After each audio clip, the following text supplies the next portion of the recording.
ঢাকার মিরপুরে অবস্থিত জল্লাদখানা বধ্যভূমি বাংলাদেশের স্বাধীনতার ইতিহাসে এক বিভীষিকাময় স্মৃতিচিহ্ন। ১৯৭১ সালের মুক্তিযুদ্ধের সময় পাকিস্তানি হানাদার বাহিনী এবং তাদের সহযোগীরা এখানে নির্মমভাবে হত্যা করেছিল অসংখ্য নিরস্ত্র মানুষকে, বিশেষ করে মুক্তিকামী বুদ্ধিজীবী, শিক্ষক, সাংবাদিক ও সাধারণ নাগরিকদের।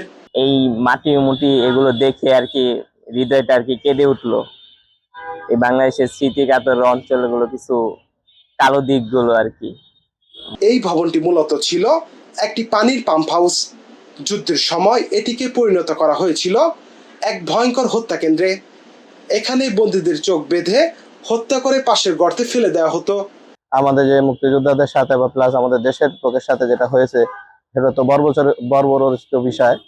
আমরা এর জন্য দুঃখ প্রকাশ করছি। স্বাধীনতার পর এই স্থানটি সংরক্ষণ করা হয় জাতীয় স্মৃতির অংশ হিসাবে।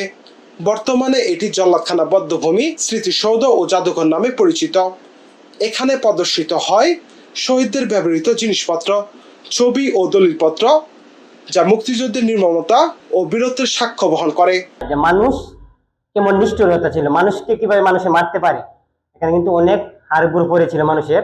ওইটাই আমরা দেখতাম, এসেছি। মাথায় মজক গুলি টুলি লেগেছে, অনেক কিছু দেখার ইচ্ছে শুরু থেকেই এখানে আমরা আসলাম। মানুষের মাঝে যে মানুষের তো নিষ্ঠুরতা হতে পারে ওইটাই দেখলাম। জল্লাদখানা বধ্যভূমি আমাদের স্মরণ করিয়ে দেয় স্বাধীনতার মূল্য রক্তে লেখা, আর শহীদদের ত্যাগ ভুলার নয়। নাফিউল ইহসান, জনগণ।